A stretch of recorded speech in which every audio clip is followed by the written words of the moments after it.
reveals himself. Service of the tongue is two ways. It's by chanting and by eating prasad. By serving the Supreme Lord, he gradually reveals himself to the devotee.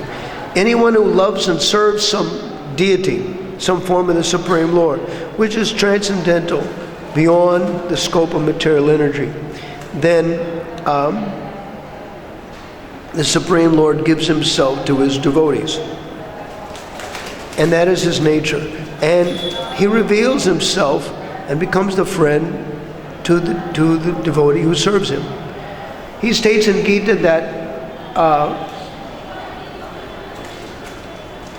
I am equal to all, but one who serves me is a friend in me, and I am also a friend to him. So that's the nature of the Lord in Bhagavad Gita. He's the Supreme Lord, the supreme friend of everybody, and he is everywhere, as stated in 14th chapter of Gita. Sarvata panipadam tat sarvata kshiksharo mukham sarvata shrutima loke sarvam avartya tishtati. Everywhere is his hands and legs, his eyes and faces, and he sees and hears everything. That Supreme Lord exists covering everything. You cannot hide from him. He is everywhere and sees everything and hears everything. And he also knows everything, And if he tells you in the heart what to do, then you better do that, He sees everything.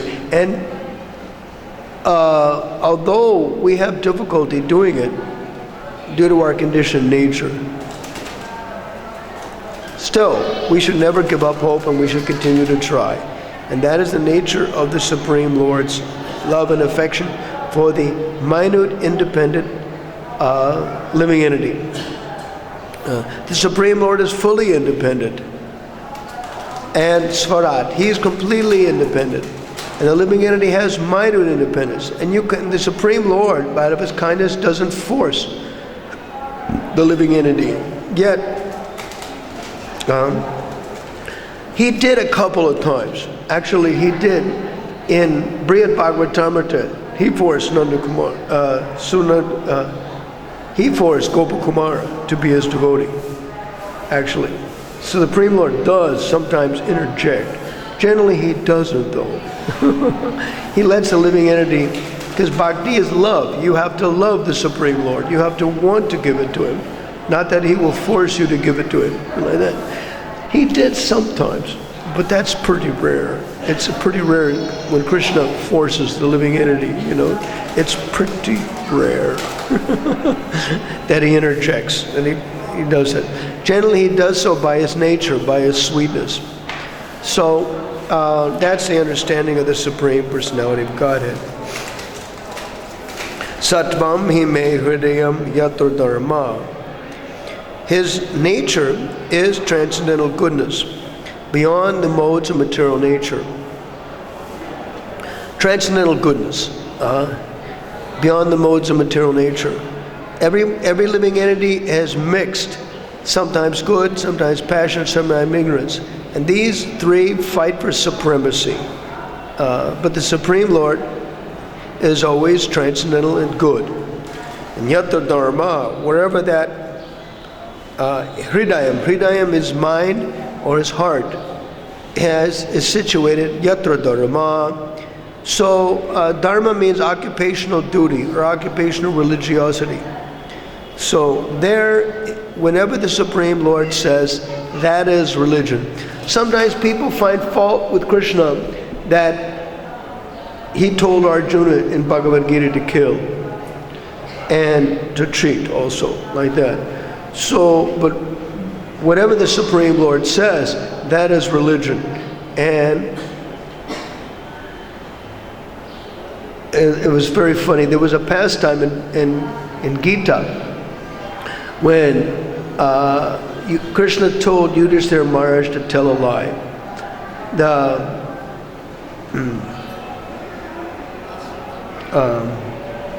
The commander of the Kauravas, Dronacharya, asked Yudhishthira, we've heard some rumor that my son is dead. Is it true? And so Yudhishthira, because he asked him because he knows that Yudhishthira won't tell a lie. So Yudhishthira was thinking, how can I lie? So they killed an elephant who was named Ashwatthama. So then Yudhishthira says, Ashwatthama, the elephant, is dead. So Dronacharya, thinking his son died, he put aside his weapons and he engaged in prayoga, meditating on the Supreme Lord. And Drishtadyumna came up and killed him, chopped his head off and killed him.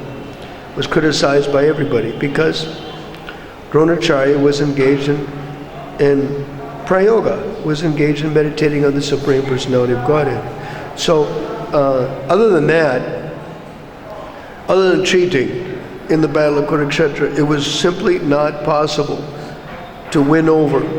And Arjuna mentioned that in his remembrance of Krishna's instructions in Bhagavatam, first canto. I think it's late, must be chapter 19 or so, in the Bhagavatam, that it was not possible for me to win the Battle of Kurukshetra with so many great generals and warriors, but only by the advice and help of Krishna it was possible. Like that. So Krishna helped the Pandavas. Krishna protected the Pandavas from fear. And also the chariot that he got from the sun god.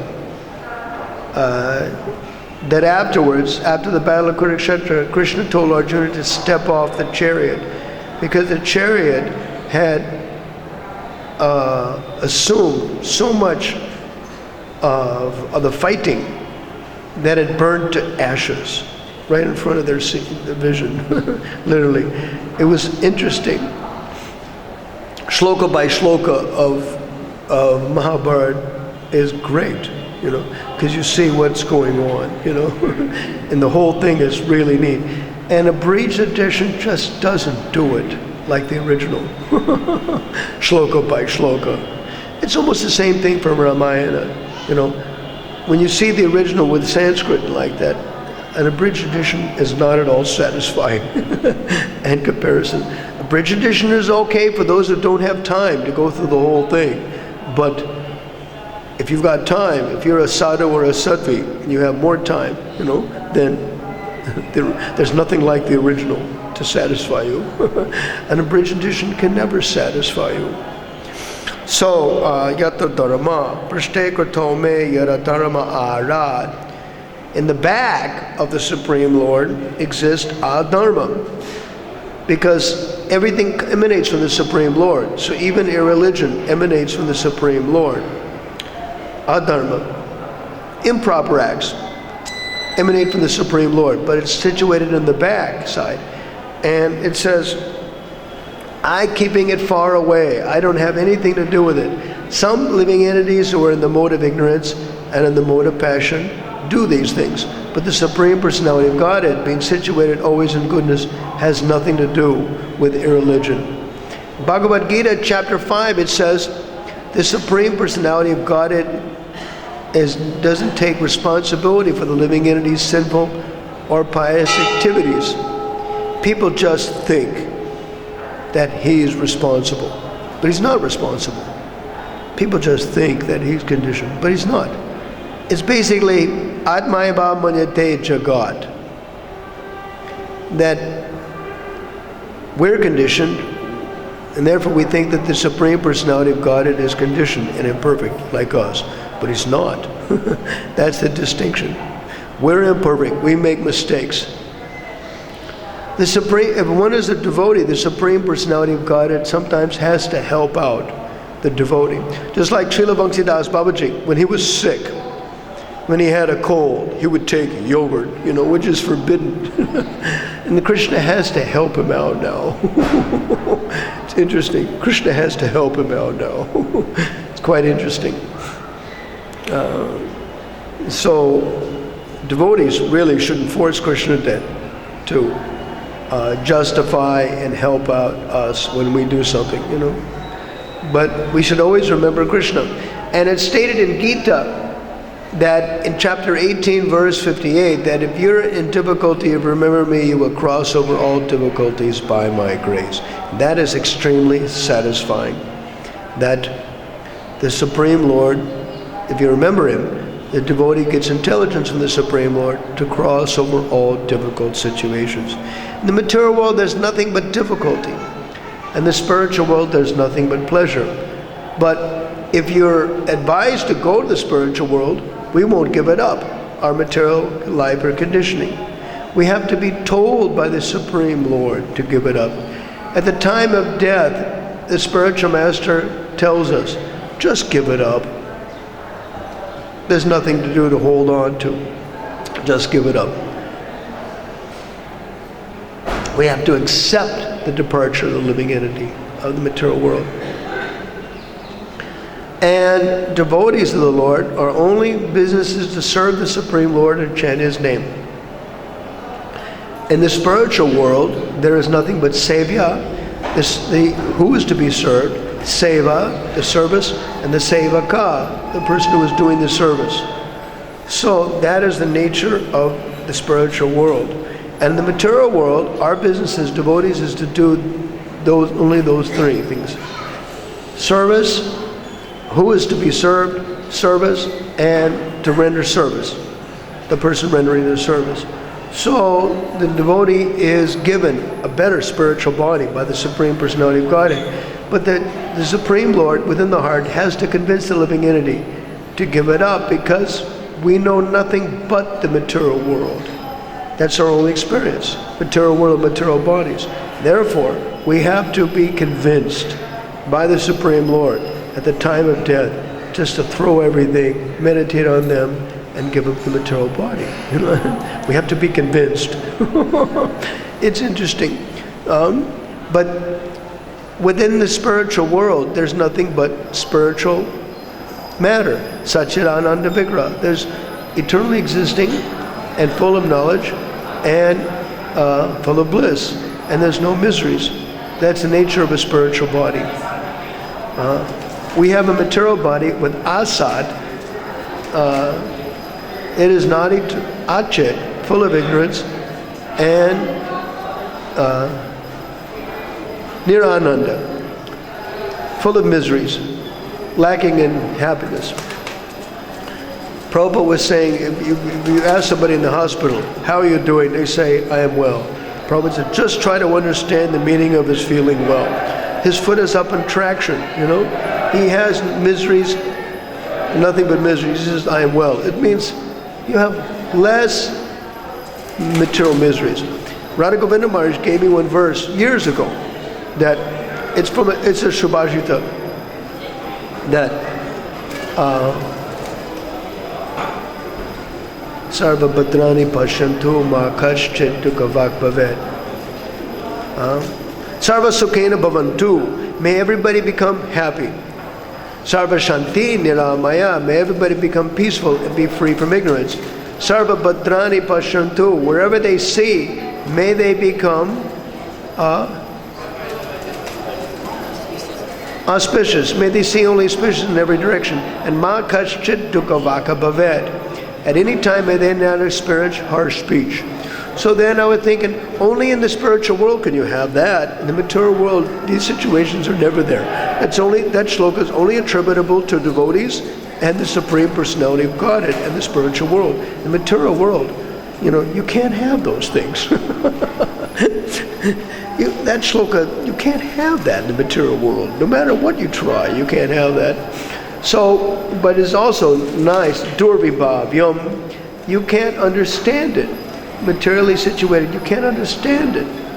The spiritual world, you can't understand these things. And a Takshi Krishna Namadi Nabhavedgraya, you cannot understand the Supreme Lord by your material senses. And it stated that serving a Vaishnavas, Vigna Nabhujai, you can't understand the nature of a Vaishnava. Vaishnava Vaira Kriya Mudra Vigna Nabhujai. You can't understand the activities of a Vaishnava. We can only love them and render service to Vaishnavas. And Vaishnavas are only happy if they're meditating on the Supreme Personality of Godhead. There are three kinds of Vaishnavas, which is very interesting. In Chaitanya Charitamrita, Satyaraj Khan, one associate of Gauranga, left Bengal and walked 10 days from Bengal to Puri at the time of Rath Yatra to see Lord Jagannath and Lord Chaitanya Mahaprabhu. And he asked, how do you recognize a devotee? So Mahaprabhu replied that a person who chants Hare Krishna in a group is the best persons. They're a Vaishnava. So basically that's the lowest denomination of Vaishnava. Harinam. When you meet people in Harinam and they like chanting. Sometimes devotees, due to the snowy winter, would not go in Harinam. And when the spring would come, when they would go in Harinam, then the merchants would come out, where were you guys? We were looking all over for you. So that's an interesting thing. The Harinam Sankirtan was actually bliss for the merchants. It was variety for the merchants. Variety is a spice of life. It was a spice of life for the merchants. Then Satyaraj Khan, the next year, walked 10 days from Bengal to Puri to see Lord Jagannath at Rath Yatra and see Chaitanya Mahaprabhu. It says, how do you recognize a Vaishnava? That is mentioned in Shloka 5 of Upadeshamrita by Srila Rupa Goswami, quoting Chaitanya Mahaprabhu. He says, if you take an initiation and serving the deity, offer respects with your head, that's a Vaishnava. Then a year later, Satyaraj Khan left Bengal, walked 10 days to Puri to see Lord Jagannath and Chaitanya Mahaprabhu and said, how do you recognize a Vaishnava? And Chaitanya Mahaprabhu said, they're not even externally aware. That is basically the business of the Vanaprastha devotees, not to be externally aware. One god sister, one of her daughters who she's proud of, I saw her in UK and I said, is your mother going to visit you in UK? He goes, all the children know. You want to see mother? Go to Vrindavan. Go to the Dhammas. All the children and the grandchildren know. You want to see them? Go to Vrindavan. Go to the holy place. Go to Mayapur, Puri, wherever they reside. Go there. That's where you'll see them. Otherwise, you won't see them. It's quite interesting. It's a very interesting thing. And for the first 10 years, you're available for them. In the other 10 years, you should not be externally aware. At the time of doing worship, the time of reading Bhagavatam, the type of chanting, you should not be aware. In the Agyata Kavita, Harinamastakam, which is written by somebody you don't even know, in shloka number 3 or 4, it says, Nishvase nahi vishvasa kada ruddho bhavishyati kirtani mato balayat harinam eva kevalam. You can never say at which time our breath will be our last. Therefore, the holy name should be on the tongue at all times. So that's our business. Keep the holy name on our tongue. And to not be externally aware. You're focusing on Vrindavan, on the spiritual world, because at any time you can leave the body. So an old person who is vanaprastha, whose children are married and gone, they're free now. Go to the Dhamma, serve the Supreme Lord. For the first 10 years you're available, and the rest of the time you're not even externally aware. They should practice like that. Cut off everything and absorb the mind of the Supreme Lord. Because the Supreme Lord has to come in the heart and convince people that it's time to go. And it's time to think of us and leave the body. And don't worry about it. We'll take care of everything else. And the material world is absolutely not fit for a gentleman. Not fit for anything. And devotees should go. And the Dhruva Raja got an interesting planet, Dhruvaloka. And the Supreme Lord Prashnagarbha gave it to him. It's a fixed Vaikuntha planet within this material world. It's it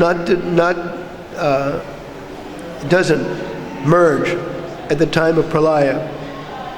Even the Mahapralaya, it's still there. It's not broken up or unmanifest. Then, and he told Dhruva, take the kingdom of your father also. and serve it for 36,000 years. Now, if anybody asked in management, what did I do to get that? 36 years managing. What did I get you to do that? What sinful activity did I do? Mahamuni Das, my god brother, who's about 65 years old, in management, he used to say, damned if you do and damned if you don't. You make a statement, you're damned, you're criticized. They'll criticize you. Went too far, too heavy. And damned if you don't. If you don't, you're criticized. That he didn't make a decision. Should have made a decision. So he says, it's burning the incense on both ends of the stick. Damned if you do and damned if you don't. If you don't, you're criticized. If you do, you're criticized, The only comfort is that we're doing it for the pleasure of the spiritual master, the Supreme Personality of Godhead. Just like Prabhupada was talking to one devotee who was engaged in finance, and he says, everybody will hate you, but I will like you. Everybody will hate you, but I will like you. Or one sannyasi friend of mine, in 1976, he said, I tried to control everybody's senses during the Vrindavan Mayapur festival, the Vaishnavas who came. And for the next year, I couldn't control my own senses. That's interesting. To love and serve the devotees and not try to control them too much, That was very interesting when he said that. That was very interesting. All right, so we'll stop here and continue for questions for the next 20 minutes, which is good. If anybody has something, we can serve the devotees. Hey, where's that wireless mic? There was a wireless mic before. Kya ho gaya? Nash ho gaya? What happened to the wireless mic? It's gone. All right. In this sloka, slok number 19, Yeah. it has been told that the subject is not an ordinary person. Yeah. It is an extraordinary person. All his advices will be properly considered. All his advices to us should be given due consideration. The 2 points I have to ask, as you are in the rank of Maharaj. Okay. First is, in the last slok, it has been claimed that there are 4 stakeholders. 4 stakeholders. Stakeholders. 4 holders. Stakeholders. Stakeholders who can deliver. It is Guru, Father, Mother, and Dev. So what has happened in this age that we are not sure whether it is my last mark or last name or not. We are not sure. But it was a surety in that time, as Rishabh told. So who is responsible for this state of affairs? And whether a revival is possible or not? And second point. First, one at a time. See, the Supreme Personality of Godhead has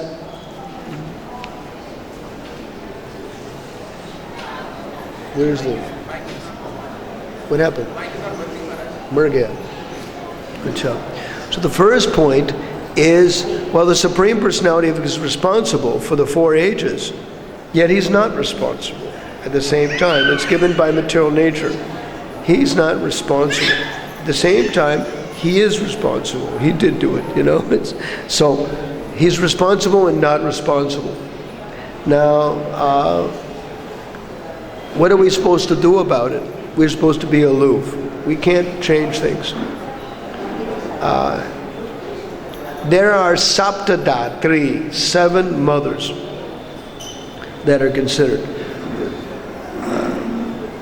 Of them, some may be more prominent than others.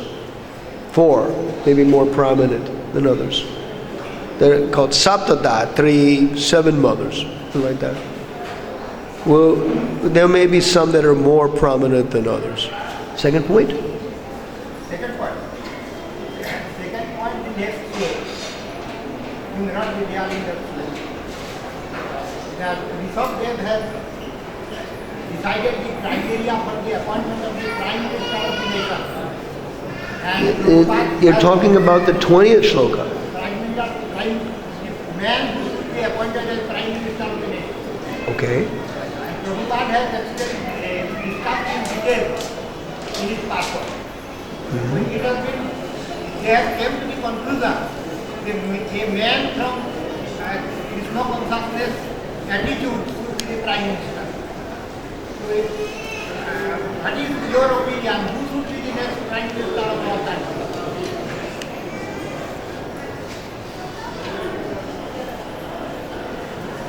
I think Gopal Krishna Goswami is the right man for the post.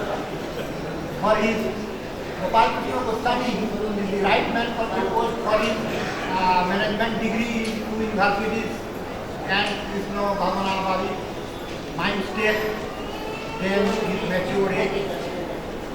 Do you like him to be spared for the nation?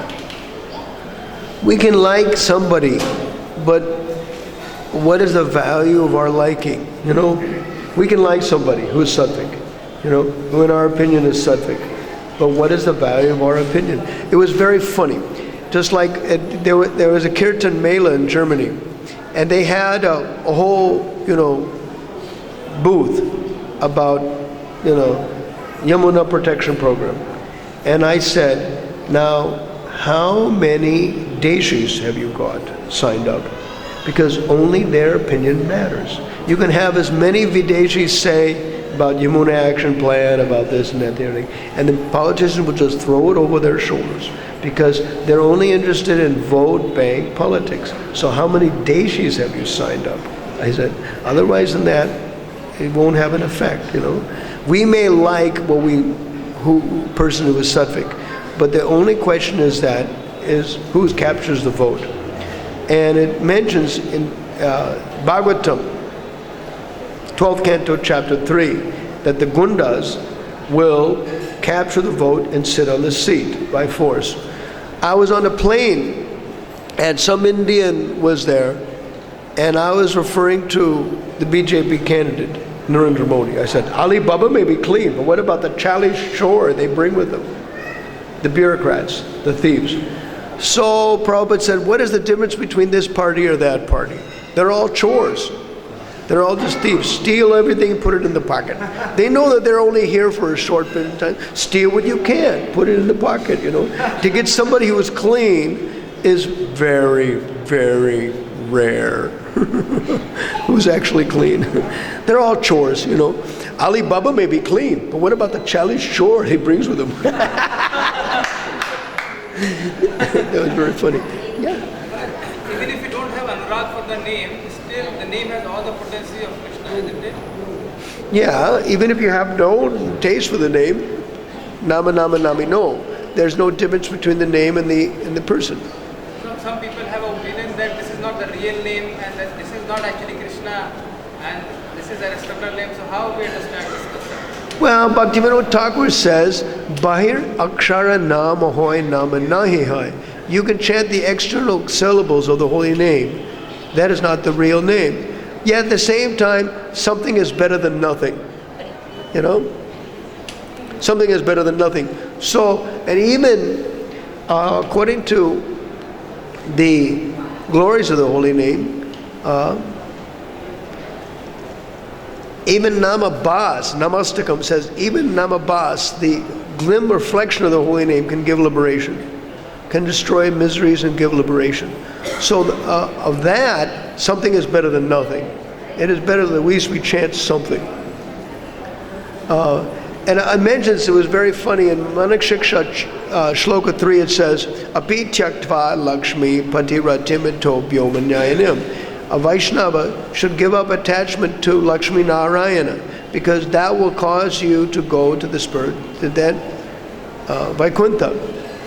So I was meditating that even if somebody's worshipping Lakshmi Nrsingadev, Lakshmi Narayan, Lakshmi Nrsingadev, that's better than thinking about Maya.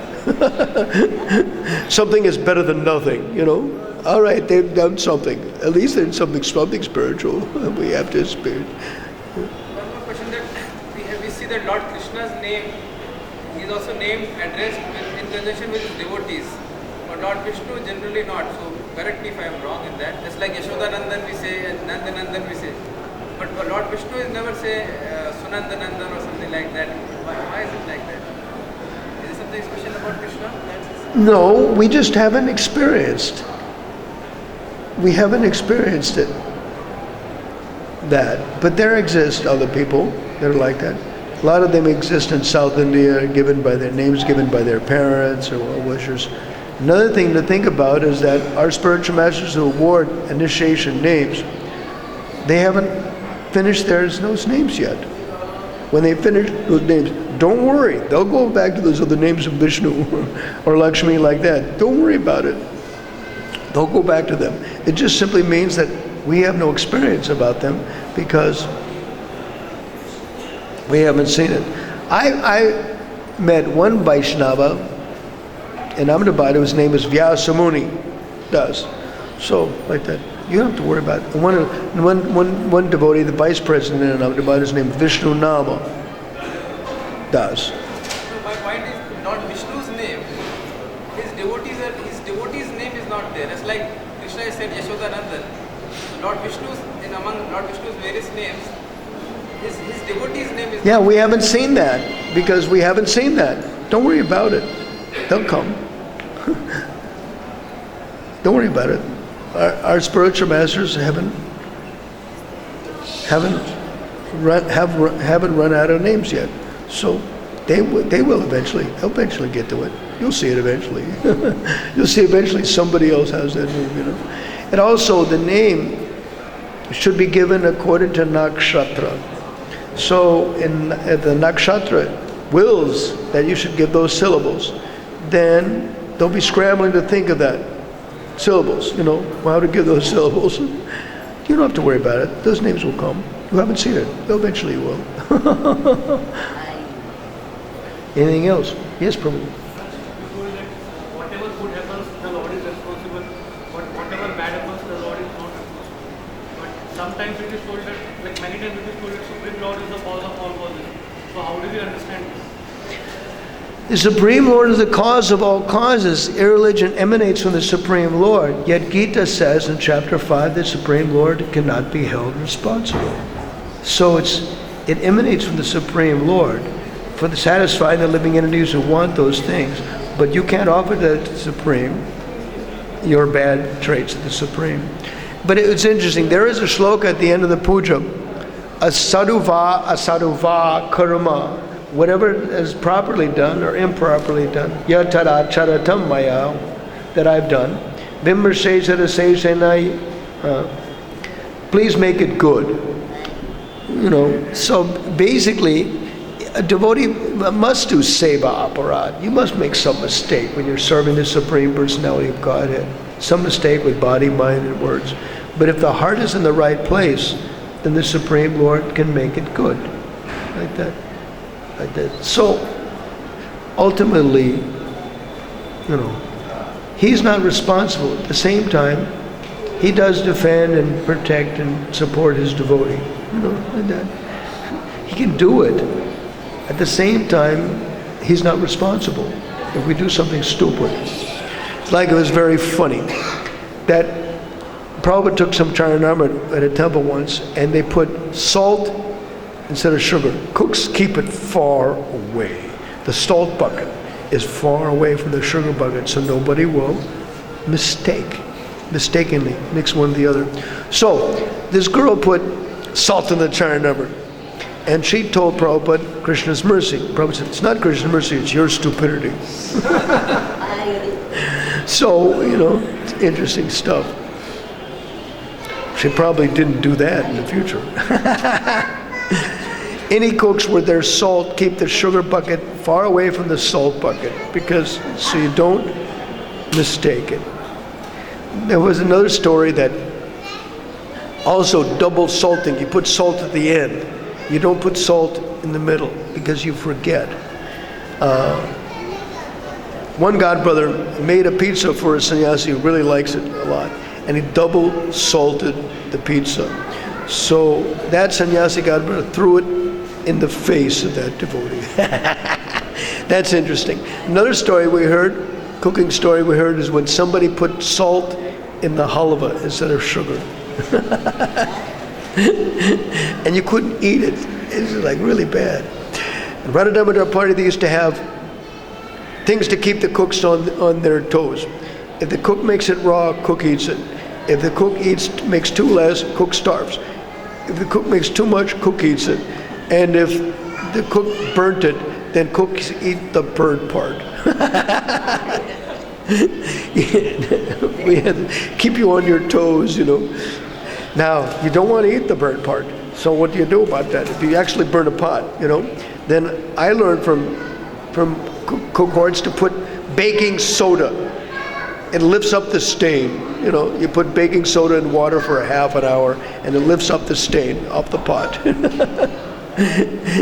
You put it a couple of times. If it's really burnt bad, you may have to clean it 2-3 times and put baking soda each time, and eventually the stain will finish off. Because you didn't want to be forced to eat the burnt part, so therefore we got rid of it somehow or other really quick. Anything else? Can I serve the devotees? We got a few minutes. We got 3 minutes left. What is avyabhicharani bhakti? How do we understand that? Because Krishna says by doing that, we can come beyond the modes of materialism. That means even a person who is under the modes of materialism can do that. What is that? Avyabhicharani bhakti, as referred to by Krishna in the